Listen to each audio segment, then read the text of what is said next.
We've been challenged to get this meeting done on time, so Nancy's here, so I think we can start. We can start. Tom made it as well.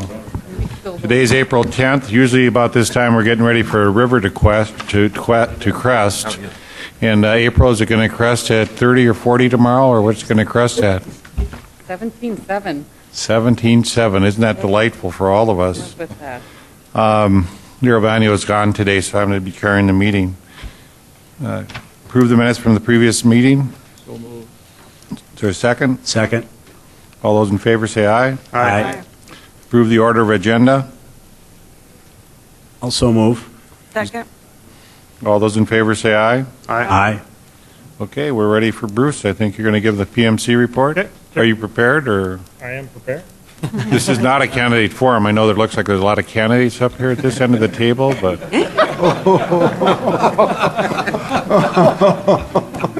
Thanks.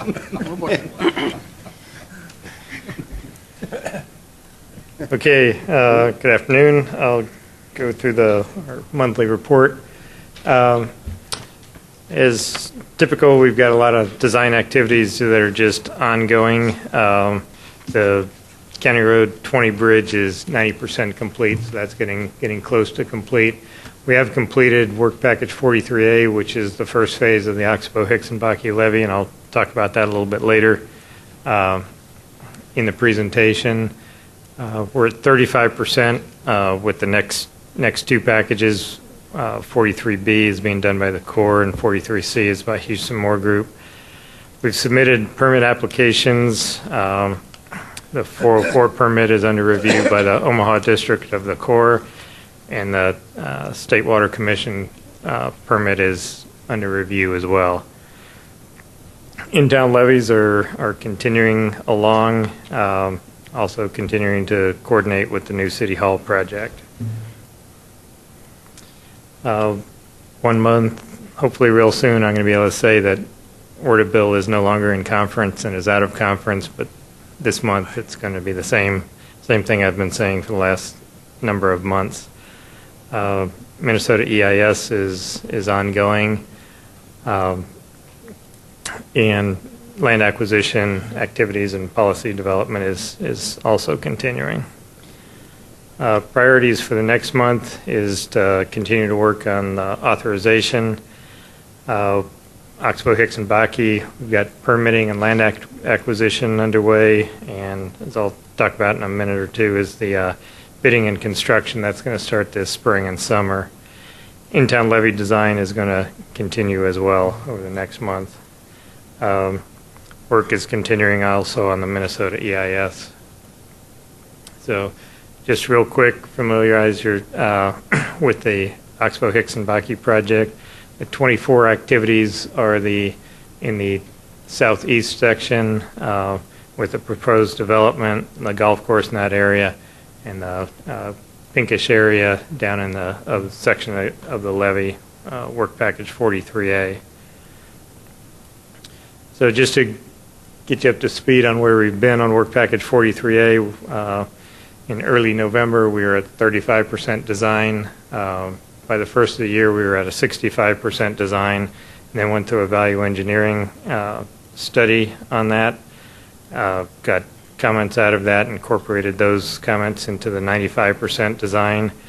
We're now at 100% plans and specifications, been through a constructability review, so now we're ready to advertise that project for bid. So schedule for bidding on that is to advertise this Monday. Put the advertisement in the forum and in fmdiversion.com. I have a pre-bid meeting on April 22nd. If needed, we'll do an addendum towards the end of the month and have a bid opening on May 6th with an award on May 8th. Actual construction will probably start 1st of July. We'll give the contractor notice to proceed depending on land acquisition and when we get the permits. And that's also set the mobilization date. So just to talk a little bit about where the project is, there's This shows the plan of the levee footprint itself, as well as the borrow area, what's referred to on the larger drawing as the West Borrow site, which is on the west side of Highway 81. This area is the sort of limits of construction. We'll not only be doing the levee, but we'll also be doing some of the rough grading and some of the pond excavation for the golf course. By doing this as a combined project with our levee, it will save the overall project construction dollars because it allows for more efficient use of earthwork and earth moving equipment. And it also allows the levee contractor to install the overburdened dirt that it's going to be used for the golf course directly against the levee, which gives us a little bit more control over how that levee is constructed and how it's affected by the subsequent golf course construction. This gives you sort of a view of how the golf course sits in. So the two southeasterly ponds will be the two that we'll be constructing, and then we'll also be doing the rough grading. The Oxbow Golf and Country Club will have a contractor that comes in and does the fine grading and the vegetation for the golf course. So our contractor won't be responsible for the actual golf course construction, just the mass excavation and grading. So with that, any... It looks like the ponds don't favor a slicer, huh? Might have a little trouble with your golf game. Any questions?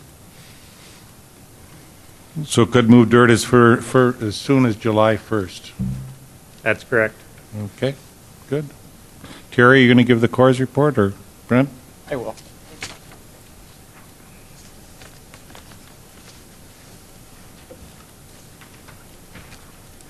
Good afternoon. I have a few slides to share with you. We continue to work on the physical model, continue to work on Oxbow, Hicks, and Bakke levee design, assist with the in-town levees, and continue design of reach number 5. I want to talk about we did execute the construction MOU on 31st of March. Wanted to point out some of the highlights of that. The sponsors did not need to sign the construction MOU to begin construction Oxbow, Hicks, and Bakke. And the purpose of the MOU was a legal mechanism to allow for crediting once a PPA is signed. We also continue support with the Minnesota EIS process. We, in concert with the AE team, is continue to provide information to meet the Minnesota EIS deadlines. Last thing I wanted to talk to you about is last month I was here. I brought the physical model, a video to show you some more of that. I'd like you to show you some more pictures. I think they're pretty interesting. So again, acclimate yourself, the physical model or the aqueduct. Saw this last time. The picture on your left is what was in kind of the feasibility, kind of a general scheme. Picture on your right is what the physical model topography looks like, and the blue box around there actually shows what is in the physical model. I put these on here just to help us as we look at some other pictures. The physical model is one part of 4 different types of models, and as you can see, we got a 1D model, 2D model, 3D model, and physical model.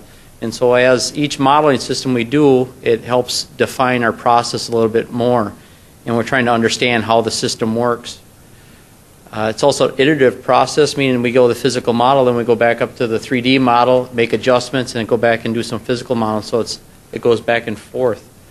The reason why we're doing this is our hope is that when we get to doing the Cheyenne Aqueduct, we have to just build the one physical model, and the information we learn from that could convey down to the Cheyenne River.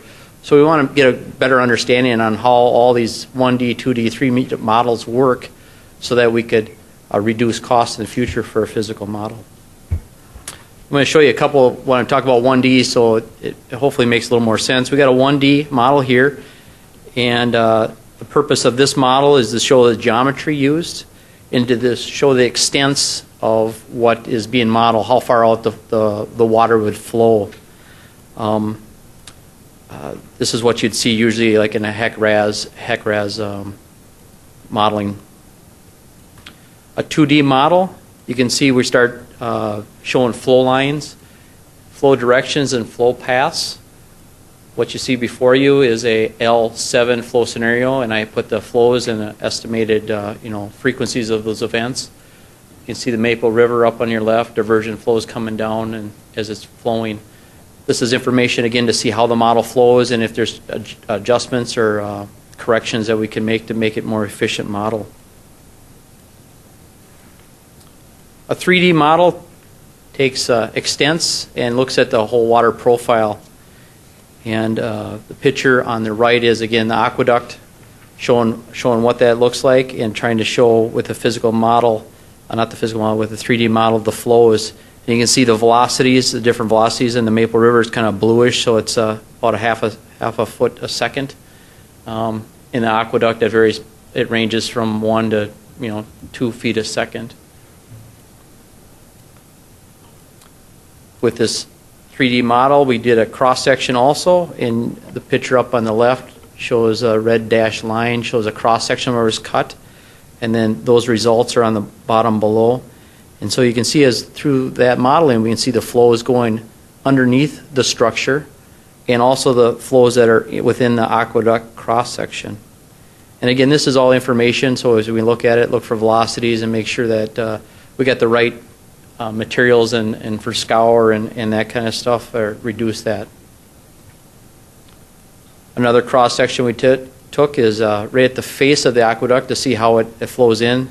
You can see each of the individual cells or chambers, kind of like a box culvert for the aqueduct. You can see how the water goes through there, and then you can also see the water that's flowing over on the aqueduct. Again, with these 3 models, 3-4 models with the physical model, they're all working in concert to help us make better engineering decisions. This is a summary, and this is the same picture that's on the back of your update, to just kind of showing you what it is. I won't collect these later. It's not a test to see if you remember what the models are showing you. But again, just wanted to highlight a little bit more of how involved this is, a iterative process, and the teams that are working on this are doing a great job for us. My last slide is, as we move ahead, we will continue to provide Minnesota EIS support, coordination on Oxbow, Hickson, Bakke levees, awaiting project authorization, and we'll continue to develop and design projects as we go ahead, products. There's a company in town that does 3D modeling. Could they do something on that, or is that something just the Corps can do? I think other people could position to do that, the 3D modeling. It is part of the contract with the physical modeling that we had encompassed with all that. And that team is getting together, and they do look at all the models and make adjustments and stuff on them. But I mean, it's a physical company that actually makes the model. Is that something that you're going to bring as a product to us? Not the 3D model. What you'll see is you'll see like printouts like this. Okay. The physical model is the one that you can get up and touch and walk on and see the water flowing. So the 1D, the 2D, and the 3D are graphical representations of what you find. The physical model is a physical product. But Brett, you're building something in St. Paul as a physical model, is that correct? Correct. And we'll be able to see that at some point. Correct. Okay. Yep. Ken? So you said that you're interacting with the Minnesota DNR as they work on the environmental impact statement. What type of exchanges, if you wouldn't care to summarize, I'm just curious what kind of interactions you do have. Yeah, thanks for the question. And Bob will correct me or add in as needed. There is a weekly teleconference call with your sponsors and the Corps, part of that with the DNR team, talking about schedules and information that they're requiring, what kind of information that they would request, and talked about how, what's their desire, how would that information be used, and what information can we provide so that help them complete their process. Bob, it's an ongoing process as they keep going. I don't know if... The current phase is very heavily centered on providing information, backup documents for their review. and they've initiated the review of the two alternatives they identified in their scoping document, that being the upstream retention combined with levees and the alignment alternative. So that work has just been initiated. There's a lot of data going on. Okay, thank you.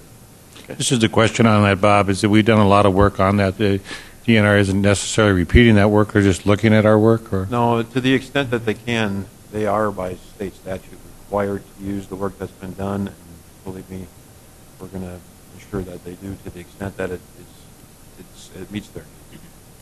Okay. Any other questions of the group? Thank you. Thank you. Eric, are you ready? Give us the lawsuit update.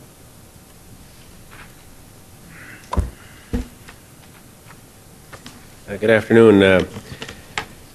I thought, the past several months when I've stood up here, I've given you a pretty cryptic update on the lawsuit. Usually we've been waiting for a hearing, and that hearing that we've been waiting for did happen last week in Duluth. Again, a week ago today, it was April 4th, or April 3rd, I guess it was. A hearing in front of Federal Magistrate Judge Leo Brisbois on the Diversion Authority's motion to dismiss 3 of the 4 counts of the complaint. And if it's all right with you, I thought I might just spend a few minutes. It's not going to be terribly long, but a few minutes just sort of kind of going over the lawsuit just a little bit so you have some context for this. Otherwise, I kind of think I come up and give you a very cryptic response and you kind of lose sight of what the case is all about. So if you don't mind, just a little quick chronology. This lawsuit started with this Richland County, Wilkin County forming the joint powers entity, and they served, their lawyer served and filed a complaint at the end of August last year, 2013. The defendant was the Army Corps of Engineers. The Diversion Authority was not sued initially in the lawsuit, as the Army Corps of Engineers was the defendant, and then other individuals were named as well who are affiliated with the U.S. government or with the Army. So that's what started the case. Typically is a couple of months to respond. Before the 2 months was up, the Joint Powers, the Richland Wilkin Joint Powers Entity amended their complaint, and at about that same time, at the end of October, that's when we, the Diversion Authority, asked the court to be able to intervene in the lawsuit, claiming that this lawsuit, whatever the result is, certainly could affect us, and we'd like to be able to have a seat at the table and participate in the case. And ultimately, so that was the end of October. Ultimately, both the Corps and the plaintiffs, the Richland Wilkin JPA, agreed that it was appropriate for us to intervene in the case. And by December, then, the court allowed us to intervene. And that's when, this is kind of an early stage process, we filed this motion to dismiss 3 of the 4 counts. The basic principle behind the motion to dismiss is that sort of lawsuits and the legal system is designed for judges to sort of hear real cases about events that truly have happened. They don't give advisory opinions about things that might happen in the future, and they give relief to people who sort of are in a proper position, have standing, or have a basis to complain about whatever it is. And so our motion to dismiss was based upon the idea that that basic concept wasn't quite covered by 3 of those 4 complaints. And what it said is either on count number 3, it said that the Richland Wilkin Joint Powers Entity isn't really in a position to complain about whether or not Executive Order 11988 was complied with or not. That may be a legal obligation, but it's not actionable under the law. And then the other 2 counts of the 3 talked about contingencies that may or may not happen in the future. And again, what lawsuits are supposed to be designed to address are events that have occurred and somebody's suffered a harm. And so that was basically the gist of the argument here, is that counts 2 and 4 were somewhat similar in the sense that they were saying, you know what, you've got Minnesota law, and the Minnesota DNR is going through this process. We think there's going to be a violation, and even though no violation has been identified yet, the Minnesota DNR hasn't gone through their process, but they brought their lawsuit in advance or with that contingency in mind. And so the basic argument on counts 3 and 4 were, listen, those things have to be dismissed because they haven't happened yet. Recognizing that count 1 is sort of the gist of the lawsuit. Count 1 is a NEPA claim, National Environmental Protection Act, and or Environmental Protection Act, and a typical NEPA claim would be that whomever is undergoing the study, in this case is the Army Corps of Engineers, the claim is made that, gee whiz, you're supposed to study all these alternatives and thoughtfully arrive at a conclusion to come up with this plan, and the basic claim is somehow you missed something or you should have focused more on this. That's the nature of a typical NEPA lawsuit, and that's what count 1 is. We weren't asking to dismiss that. I mean, that's another fight for another day. We're going to vigorously defend that, but we're not saying that case should be dismissed at this early stage. And the claims that they're talking about on counts 2, 3, and 4, may certainly become perhaps part of that claim. But in any event, that's sort of the status of the lawsuit, and the nature of the argument was, again, counts 2 and 4 were about contingencies about Minnesota violations that haven't happened yet, and count 3 said, gee, there's this executive order signed by the president years ago, and our claim is that, just because it wasn't violated, but even if it were violated, it's not something that somebody can bring a private cause of action based upon a private cause of action. And so that was the nature of the argument. Again, we had arguments in front of Judge Brisbois for an hour and a half. After hearing the arguments, Judge Brisbois asked the Richland County, Wilkin County JPA if it would be willing to fix their complaint by voluntarily removing those 3 counts. And there seemed to be some willingness to do that. Their concern was that we still want to be able to argue about it in count 1, and I think there's a general understanding that that's fine. And so what the judge said is, we'll give you a couple of weeks. I'll hold this decision I'm going to make on these arguments in abeyance for 2 weeks, 14 days.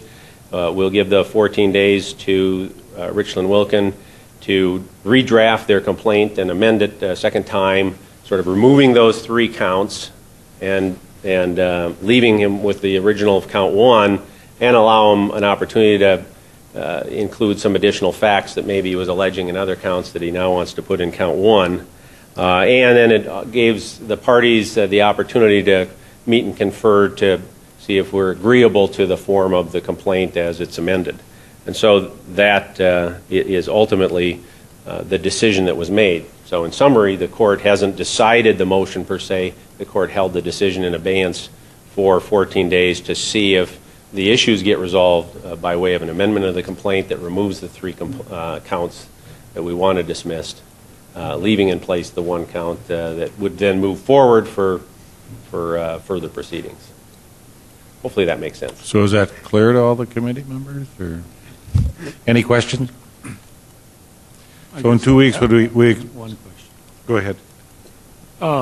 With the upcoming bid opening, where do we stand today, Eric? I'm sorry, I didn't quite hear that. Without The bid opening that's coming up. The upcoming bid opening for the Oxbow Hickson. Right. What- Yeah, there's nothing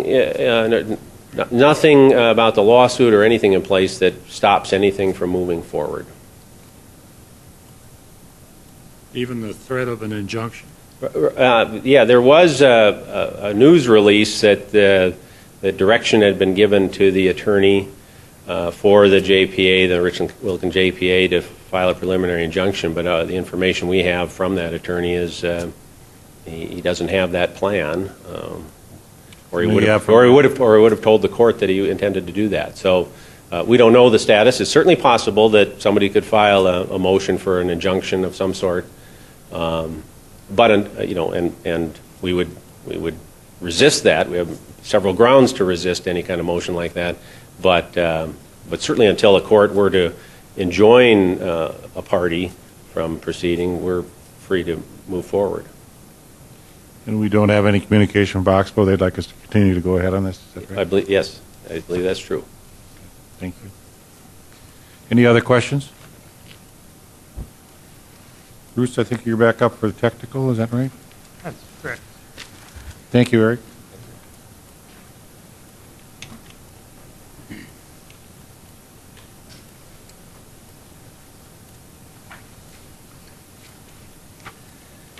I've got two authority work directives that we'd like to recommend that the board consider and approve this afternoon. The first one is to continue providing support for the Maple River Aqueduct from a technical perspective to the Corps. As Brett told you in his presentation, there's a lot of work going on with that aqueduct, and the Houston Moore Group is assisting the Corps with that. We'd use some of the existing on-call budget, so it wouldn't require a change in the overall task order budget, but we'd like to get authorization to use $25,000 of the on-call budget for that. Second is the Wild Rice Dam Phase 1 cultural investigation. That's a task order with URS, who's been doing the cultural investigations. We also have on-call budget associated with that task order. We'd like to use $60,000 of that on-call budget to get that work started, and that would bring a total of $85,000 that would be requesting. But again, no change in overall budgets, just use of some of the on-call budgets. Your motion? I'll make that motion. Second. Any discussion? Just roll call? Or? Okay, roll call vote? Mr. Bennett? Yes. Mr. Pollock? Yes. Mr. Thorsted? Yes. Mr. Olson? Yes. Mr. Wallaker? Yes. Dr. Mahoney? Yes. Mr. Wimmer? Yes. Ms. Otto? Yes. Okay, thank you. Thank you. Roger, you got a committee report for us today? Yes. Public Outreach Committee report looks like this in your packet. Coordination with the Corps. In conjunction with the Corps, a number of questions and public comments were received and answered in a timely manner using fmdiversion.com and also through emails. The joint flyover video, which was produced with the Corps' help and the Diversion Authority, has been quite popular, especially since it was included in one of the forum's articles, and it received 3,500 views actually, which is Have you quite looked? good. Have you looked at it? Yes, I have. All that rich land down there. Do you see that? Or Yes. has your farmland too? Or No. oh, And again, you can see that video on fmdiversion.com and now also on inform.com. Outreach team has been working with the Corps on an August site visit to the Maple River Aqueduct model, and that'll be for diversion members, and then also there's some interest from the congressional officials to see that. That probably be, sometime in August. is that going to be during the weekday or weekend, or how you guys planning to do that? Not Probably be during the week. The Corps works during the week, right? They don't work weekends. We do work during the weekends, yes. So it probably would be sometime in the week that the group would go down. Is that what you're thinking, Roger? For a day Yeah. or something? I guess whatever they can coordinate, when we can, Okay. or whatever works best for our members, really. Right, we'll work with that and then work with the lab too to find out their availability. And I just think as a committee, if you could kind of give us a date sometime, because a lot of us are busy times, it's summertime, so that'd be nice to know that ahead. I think a lot of us would like to look at that. Then you heard the update on the hearing, and there was information was released online and also in the Diversion newsletter to depict the facts of the hearing. Some members of the Diversion Authority, legislators, and the public can get an accurate account of what took place.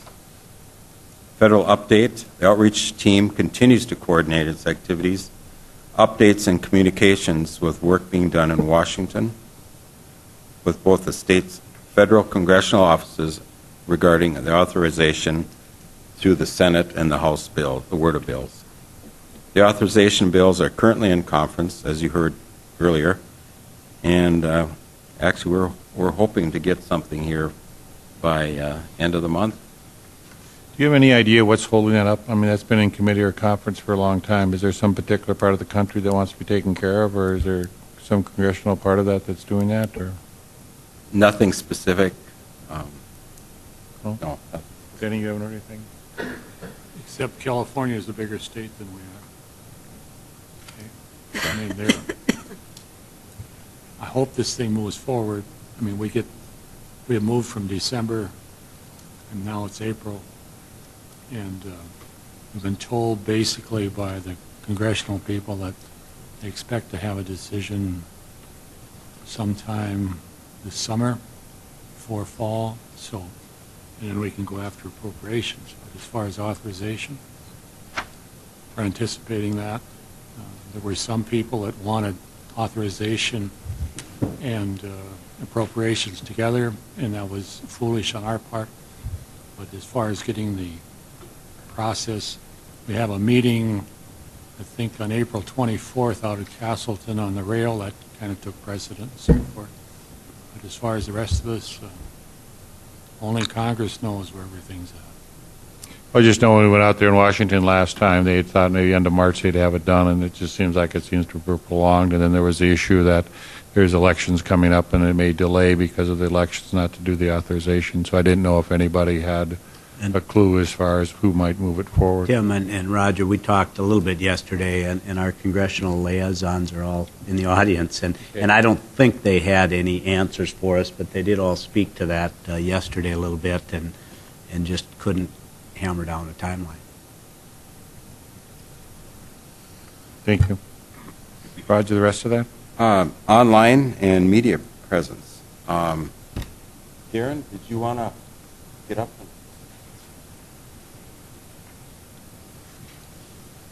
Certainly. Yes, we have the newsletter going out next week, and we have a number of articles, again, that we're preparing for the newsletter. We will be, once again, including the news alert and press release that we put together last week on the hearing in Duluth. For anybody who may have missed it the first time, we'll run down again what happened. We are working on revisiting the retention issue and talking about why retention alone is not enough to protect the Fargo-Moorhead area.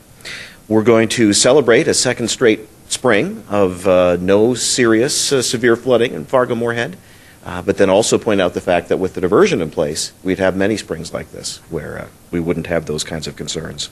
And a reminder to everybody who may not have seen it the first time to check out that alignment video that was put together again. We'll have those coming up for distribution next week. The reality was last year they forecast a significant flood. It didn't happen. This year, finally, and all of us that know have been down to Traverse a couple of times and so forth, fully understand there is no possibility of any serious flooding in the Red River Valley, except maybe up north a little bit. But we will not even probably have to close Elm Street. I mean, it's just amazing. So enjoy it while you can. Okay. And then one more thing, it's not on the sheet, but it isn't a direct outreach from our outreach committee, but it is an outreach from one of our members, which is the Cass County Joint Board. We this week set aside one day and met with 3 watersheds in Cass County to talk about retention and to talk about the funding possibilities for retention in these watersheds. We, between the 3 meetings, we started at 9 o'clock in Castleton, and we ended sometime after 3 o'clock, maybe 3:45. And there was probably close to, I'm going to estimate, I don't know if anybody counted, but we're probably close to 300 people that showed up for these meetings, which was a tremendous turnout, we felt. A lot of good questions, and really perked interest when they saw the funding that was available for retention projects that could really benefit areas out in Cass County that see damage during flooding. So, and we had handouts with a picture of the watershed that we were taught, that they live in, and we asked them to put X's and O's on that map. The X's were, where is there flooding damage, flooding problems that you know of? And the O's, where we asked them to mark the map with an O for areas where they thought retention would work, or where there was retention sites. So I think we received somewhere around 50 of these maps back, and we haven't had a chance to analyze those yet, but we'll put those in the mill, and we'll start looking at those. So there is a possibility of retention and the possibility of tapping into our $24.5 million offer. That'd be nice. Yeah. One thing, Roger, has anybody put a figure on what it would cost to do the 90-plus projects for retention in the Red River Valley? I've heard stories and stories, and somewhere close to well over $1 billion for 1.5 foot of improvement to the stage here in Fargo. It's a lot. Pat, can anybody help me on the figure it would cost? Do we have an estimate? It'd be over $1 billion. Over $1 billion. Okay, so the information I was receiving is accurate, and for 1.5 foot, we're going to spend $1 billion? I mean, I love the Maple River Dam, and I was unaware of any areas that was in our area that could be done, and so forth. So all I look out in the valley here is basically flatlands and so forth. So to get acre feet, there is no 15,000-foot trenches like there are in the Indian Ocean where they're looking for the airplane. It just isn't. So I don't think they lose the airplane in the valley. Mark? I just wanted to say that these retention sites aren't specifically for us. They're going to be developed if there's a local need. I know. And that's what we're saying. Distributed retention is good because it solves local problems. It also may help us somewhat, but I agree. 1.5 foot isn't significant, but it is. If we can get more than that, it'd be beneficial. And that was the message, and it really is the message of distributed storage out in Cass County. It's the people that are going to benefit are the ones directly below the dam, and that message was repeated several times, and we said any residual benefit that would end up in the Red River, it's a residual benefit from really why we're building these projects. So I think they understood that, and But it's interesting, you had 50 maps they turned back in, and Yeah. people had some ideas of what they wanted to do. yeah, that's exciting from a watershed perspective, and what we've really been trying to do is limit the damages during flooding. Roger, that was done by who? The Cass County Joint Board put it on, and And could we have more advice how we could expand that into a basin-wide? Ken? Well, I was just thinking that on mine, I marked my neighbor's land of where to store the water. On mine, I marked where the damages were. We're hoping not everybody else did that. did you sign it? Tom, did you have a report today? Our committee still has not met. We've been waiting for a couple triggering events, one mainly being the authorization, but knowing that that's going to be a while now, Craig and I, we talked today and agreed that in the next month and a half, we've still got plenty to talk about, so we'll get our group together and report back. Good. Roger, are you done then, or? Yeah, I guess so. One other thing, we are in the process of voting on the Upper Maple River Dam. Be a great feature for local benefits again.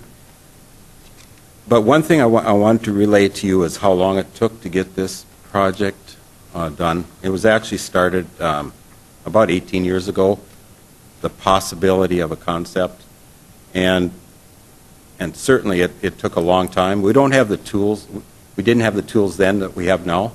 The LiDAR really can help us sort through a lot of those things that we didn't have. So certainly the LiDAR is going to help. Tell them where that's located. That's located west of Page and north of or upstream of the Maple River Dam, the large one. It'll hold about 5,000 acre-feet of water. So, all right, that's it. Thank you. Land management? We had a short meeting this morning. Mark Bradshaw is, I assume he's ready to give us a report on the property and farmland management update. Mr. Mayor, Mr. Chairman, in front of you, you should all have something titled Land Management Summary. Similar to reports we've presented at other meetings, we've changed the order of things, so we're putting the summary page on the front, which probably makes more sense at a glance. You can get a lot of information there. On the front page, it says acquisitions completed. Those are acquisitions where we're done with closing, the money's been paid, that is a done deal. So the residential properties are primarily medical hardship properties. There's 11 agricultural properties that have been closed on, a little over 1,000 acres. At the bottom of the page, we have some bullet points on just kind of narrative on what's going on. Briefly, the appraisals done on the Oxbow Golf and Country Club. Negotiations will be beginning soon. Appraisals are ongoing for residential properties in the Oxbow area. Our staffs are working with the city coordinating in Oxbow.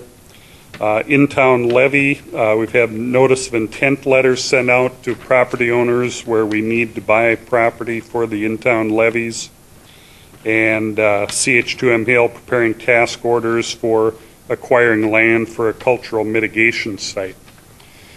Further pages get into things that aren't quite completed. On the back of the first page at the top, there's some properties of farmland that were previously approved to go ahead and purchase by you, so we're continuing final negotiations and anticipating closing dates. Some of them are completed purchase agreements, but we haven't closed on the properties yet. Bottom of that page, appraisals in progress. The top 3 agricultural properties there are for the Oxbow, Hickson, Bakke ring levy. And then it continues on with a bunch of residential properties, quite a few of them appraisals underway. And then later on, there's on the next page, there's some where the owner's been notified, and as appraisers finish some of the first appraisals, they'll continue on with some of these other properties. At the back of the packet, there are 2 maps, one showing the in-town levy portion here in downtown Fargo, and then the second showing the Oxbow, Hickson, Bakke area ring levy. The parcels on these maps are identified with a 4-digit number, and that coincides with the 4-digit numbers in the spreadsheets on the rest of the pages. So if you're curious on what one parcel, you can see it on the map and then refer to it in the spreadsheet. One comment on the in-town levy map shows a lot of green area that doesn't indicate that we need to purchase all that property for the in-town levies. But for example, the Mid-America Steel area, the entire parcel is in green, but that doesn't mean we necessarily need to buy the whole parcel. And like the railroad property, the whole parcel's identified, even if we only need a part of the area to tie in a levy to. So these are parcels that appraisals will be underway on. So that's my report. Are there any questions? Question to the group? Thank you. There was, did you want something, Keith, or are you going to handle these? Mr. Mayor, I'll handle that with the Finance Committee. Okay. There was two things from Michael Montplaisir as far as the purchase of a couple pieces of property in Oxbow at 105 Oxbow Drive and one at 121 Oxbow Drive. And the suggested motion was to authorize the sale of this, and we voted in the Land Management Committee to refer these, after we approved it, to refer it to the Flood Diversion Authority for continued action. So we have a motion here to authorize the sale of these two properties. Is there a second? I'll second. Any discussion? Roll call, or is it Gregor? Roll call? Mr. Bennett? Here. Mr. Pollock? Yes. Mr. Thorstead? Yes. Mr. Olson? Yes. Mr. Wallaker? Yes. Dr. Mahoney? Yes. Mr. Wimmer? Yes. Ms. Otto? Yes. Unless somebody's got something else, that completes our Land Management Committee meeting. And Mark gave his reports. We don't have finance. Mike? Good afternoon. The Finance Committee met yesterday, and I want to kind of walk you through some of the finance reports again. If you go to 9C in your packet,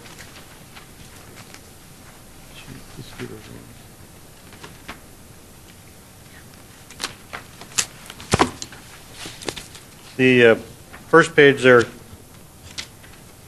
shows the kind of cumulative totals of what we've taken in and spent, or what we financed through the county and the city since the inception. About $47 million worth of work on the diversion. In calendar year 2014, we've spent $9.7 million, and most of that is on land purchases. The next page shows the budget, and the budget is a little bit different in that this is on a fiscal year basis starting October 1st. And I want to kind of point out that we have a $70 million budget. We're paying attention to that at all times. So far in this fiscal year, we've spent $22.5 million. We've got obligations for another $11 million. So we're at about 48 to 50% of our total expenditures for this calendar year yet. So we're paying attention to that with what we do. Cash disbursements for this last month was $1.6 million, and part of that, of course, was the payment to the Corps of Engineers. A few pages back, we have the kind of a summary of the legislative money that we're getting through Bismarck. We've got $175 million worth of appropriations.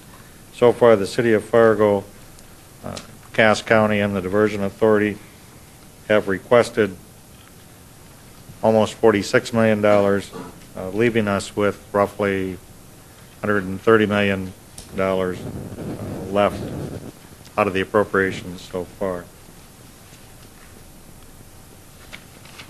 We have a request for information out to financial institutions, and I know Kent's been getting some calls, and I've been getting some calls.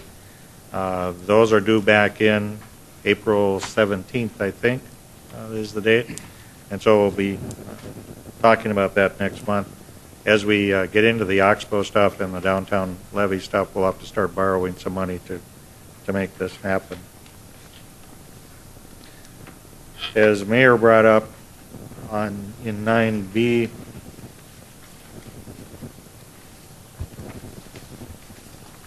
we had recommended the sale of some lots in Hayden Heights, 2 lots in Hayden Heights, and then 2 properties in the city of Oxbow. Were all of those included in the motion? The Hayden Heights were not. The Hayden Heights ones were not. That's the item listed as 9B. 9 Bravo. Correct.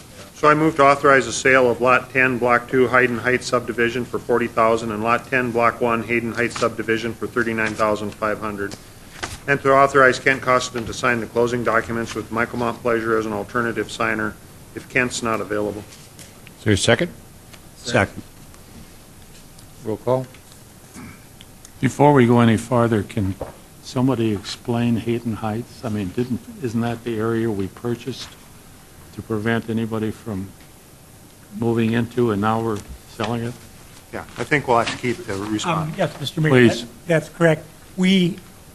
When the alignment was moved farther west Okay. some time ago, we were able to avoid that subdivision. On the original alignment, we would have had to maintain that. So we've listed those lots with the realtor and had quite a bit of interest. And in fact, the 2 lots that we just sold, they are about 25% over what we paid for them. So we're making money? It's a first. Our budget just got a little better. First. So we got to Can go we ahead buy with the some vote more then? farmland? Okay, call the vote. Mr. Bennett? Yes.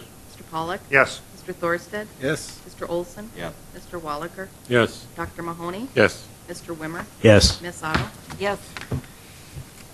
I would just note that we do own 21 lots total in that subdivision, and we've got another offer pending, and I think probably by the end of the summer, we may have quite a few of these sold. So Is this over in West Fargo, or Yes, in these West are in Fargo. West Fargo.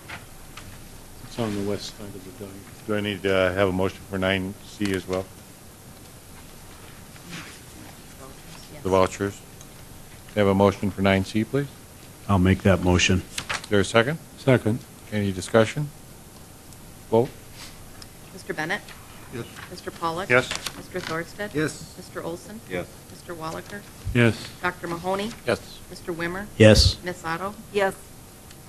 Keith, you have anything to talk? Yes. Thank you, Mr. Chairman.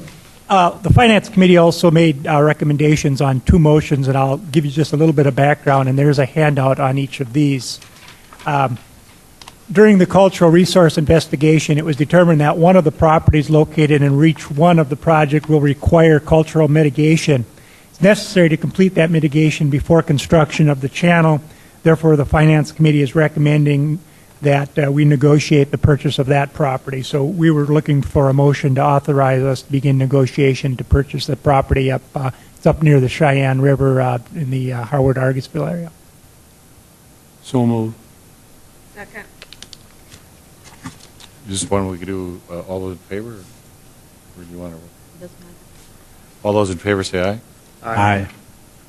Next part? Okay, the second part has to do with the Oxbow Hicks and Bakke ring levy. And during the April 9th Finance Committee meeting, a motion was passed to proceed with the advertisement and set the bid opening date for May 6th for the first Oxbow Hicks and Bakke work package. This includes construction of about 5,600 feet of levee running along the east and south sides of the replacement golf course holes and home sites. As you know, the non-federal funding for the Oxbow Hicks and Bakke project will be limited to North Dakota state and local agencies. The Finance Committee also decided to recommend to the Diversion Board of Authority that the Cass County Joint Water Resource District be asked to serve as the contracting and managing agency for this phase of the work. So there's a suggested motion there also. Mr. Chairman? Yes. Based on the explanation provided, including recognition that the non-federal funding of the Oxbow Hicks and Bakke levee project will come from North Dakota state and local entities, I move that the Diversion Board of Authority request the Cass County Joint Water Resource District to serve as the contracting and management agency for the construction of the Oxbow Hicks and Bakke levee and the related work packages. Is there a second? Second. Any discussion? We'll do a roll call on that one. Mr. Bennett? Yes. Mr. Pollock? Yes. Mr. Thorsted? Yes. Mr. Olson? Yes. Mr. Wallaker? Yes. Dr. Mahoney? Yes. Mr. Wimmer? Yes. Ms. Otto? Yes. Very good. Any other interesting motions before us? That's all I have, Mr. Chairman. Any other business? Well, one thing, I drove down to Crescent, Keith, and I cannot believe that. I mean, people already forgot about the Enchanted Forest because you got that blocked off, but the purchase of the rest of the remaining our property on the outside of the roadway down there, there's what, 3 homes and 2 in Orchard Glen, and that's it? That's got to make you feel very good. Yes, thank you. Any other comments? Motion to adjourn? So move. Second. Any objections? All those in favor say aye. Aye. It's less than an hour. Congratulations.